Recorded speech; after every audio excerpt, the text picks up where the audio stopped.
What's up, guys? Welcome back. The group stage is done. The Club World Cup is moving now into elimination games. And I have to admit, I don't think I really understood this tournament and how it worked until I started watching some of the games. I feel like I knew it wasn't really preseason, but I didn't really know that, if you know what I mean. There's a lot of money on the line, guys, in this tournament. It's over around 100 million pounds are up for grabs, depending on how far you get in this tournament.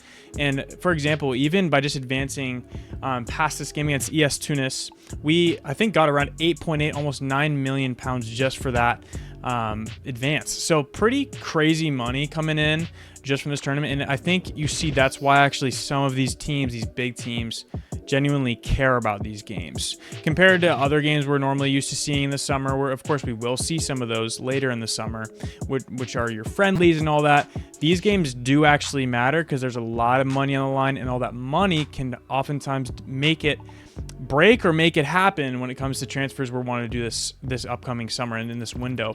So really interesting thing. We're watching this tournament unfold and see, which games are getting attention, which ones aren't. But ultimately, they all matter now because we're in the round of 16. And what we're doing today, really simply, is we are doing either stock up for players or stock down for players. And basically what I mean by that is based off of players' performances who is one player that has risen his stock. In other words, his value at the club is continuing to skyrocket. We can look forward to his play this upcoming season. And then also, who is a player whose stock is quickly plummeting? And what I mean by that is their value in the squad, their perspective that the fan base has for them maybe is starting to drop.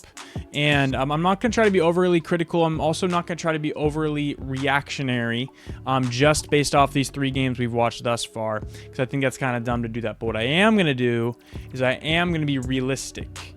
I'm going to be realistic compared to these 3 games, but also paired with the rest of the season that we saw this past year. Because basically, this is my understanding, the Club World Cup is viewed as an extension of this season. It's not viewed as the off season per se. It's viewed as an extension of the 24-25 season, which is a little bit funny to me because we have so many of our players that we, of course, didn't have during the 24-25 season. But anyway, that's what we're going to be doing today. We're going to be looking first at a stock down player. And the reason for that is because I like to end on a positive note. So let's go ahead and hop over there and see who our stock down player is. Okay, guys, so yeah, you see here that we got Nicholas Jackson. Probably not a surprise to many of you. If you actually do watch Chelsea, you're probably thinking, yeah, I'm right there with you. You're probably thinking, yep, not a novel idea at all, Will. We all think his stock is going down. It's because it is, unfortunately. The thing that really disappoints me, guys, and I'll look at something here on SofaScore in a second, is mainly his lack of composure. And what I mean by that is it really concerns me the fact that his decision-making almost seems to be getting worse. Was I worried about his discipline the first year he came over from Villarreal? Absolutely. However, I thought he would grow into it. Now he's 24. He's been in the Premier League for a couple years now, and it seems to, at best, have stagnated his development with his discipline and his decision-making.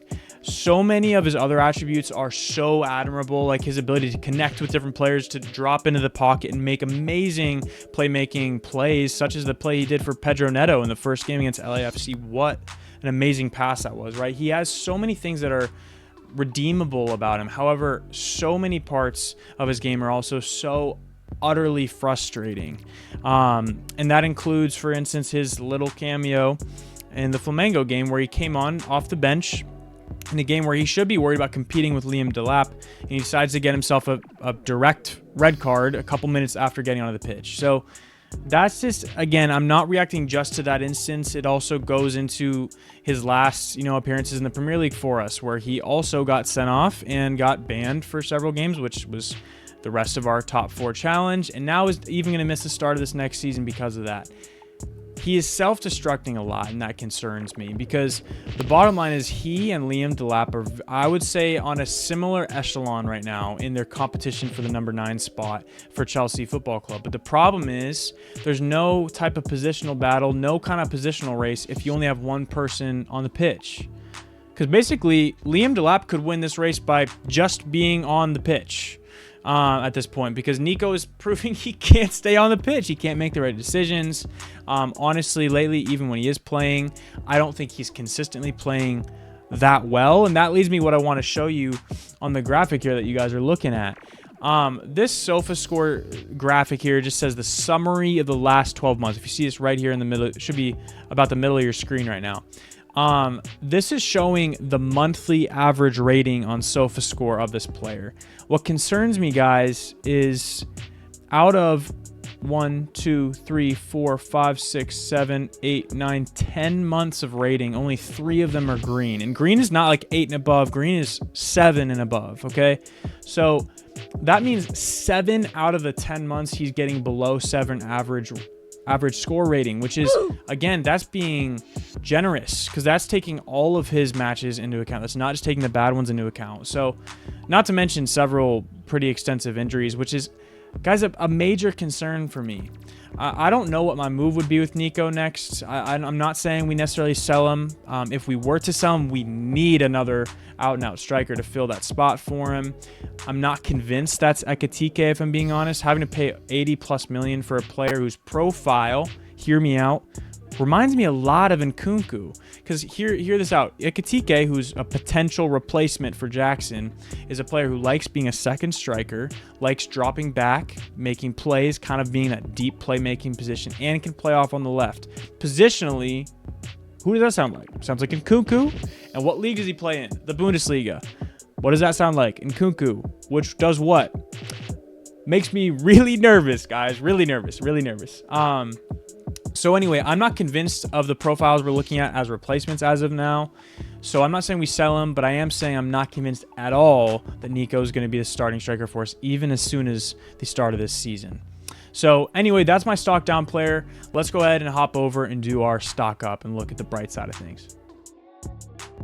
Okay, guys, so you see here we're looking at Enzo Fernandez, which is, again, probably no surprise to you because, in my opinion, he is our best player right now. And I'm not saying ceiling, I'm not saying potential, I'm saying right now, performance-wise, he is our best player. Compared to that other graphic, look at this same graphic here, summary of the last 12 months. What do you see? Only greens. Only greens, nothing below 7. Nothing below 7. He's been so consistent for the last year for us, the entire season, everything, all of it. And one other thing that I think is amazing, guys, let's go ahead and scroll down here. Look at the goal contributions from last season, the start of last season through these couple of games of the Club World Cup. He has 25 goal contributions across all competitions this season. That's amazing. That is nothing to scoff at, guys. That is an amazing tally for our guy who's not even attacking. He's not, well, positionally necessarily, he's not even really an attacking midfielder, right? He's kind of slotting in there with Caicedo, of course, moving forward a little bit more. But even still, guys, 25 goal contributions is an amazing output from a guy who's gotten so much stick from the media in the past, of course, because of the price tag that was put on him. But I am saying that he is one of our most important players. I know Caicedo, rightfully so, gets most of the attention in our midfield. But Enzo, for very different reasons, should be getting a lot of attention as well. If he continues to develop the way he has, I do think that the pairing of Caicedo and Enzo Fernandez is going to be the best in the Premier League. I really do think that because Caicedo locks it down. He's such an amazing destroyer that's also amazing at moving the play around and spraying it around. Enzo Fernandez, playmaking, goal scoring, it's amazing. They're such a good combo. Again, look at that.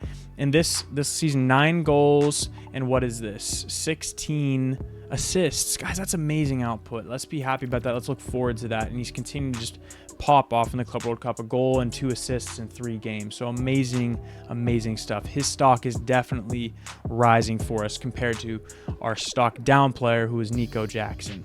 So guys, those are my two players. I just want to focus on real fast. Stock up and stock down compared to just this group stage. Hopefully that script can flip for round of 16 for Nico Jackson whenever he gets back from his red card. I'm actually not sure.